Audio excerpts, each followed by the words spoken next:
What are the proper steps for purchasing items on deferred payment?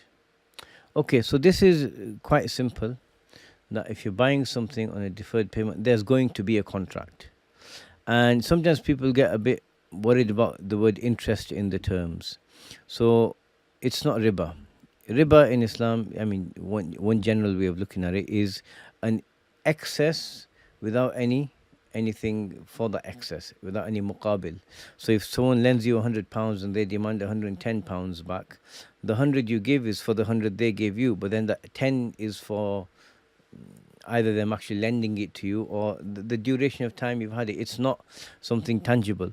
So that riba is, that excess amount is riba, is haram. But when you buy something, they offer you two contracts. Either pay £100 now and take it up front, or pay 150 and pay over 18 months, for example. So you're, in essence, they're giving you two prices. You get to choose. Just one has more flexibility. So that's something you should bear in mind. So when you're engaging in a sale like this, find out how much you owe, when it's due, and in practical terms, it's just like a credit card. If you can avoid it, great. But in practical terms, what they will say is sometimes with certain contracts they'll have a late payment fee, and this can be okay under certain situations in the Sharia. It's best to avoid, and you should, if you're going to buy something with delayed payments or deferred payments, you should be sure that you can pay it without going into a late payment fee. Yeah.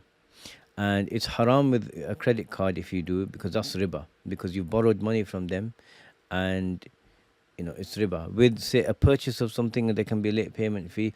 If it's there in the contract and stipulated, we'll charge you this much, whatever, it can be permissible depending on how it's worded in the contract. So you just make sure you know what you're buying, how much you owe, when it's due, and make sure you're reasonably sure you will have the money to pay it off, to avoid getting into that situation.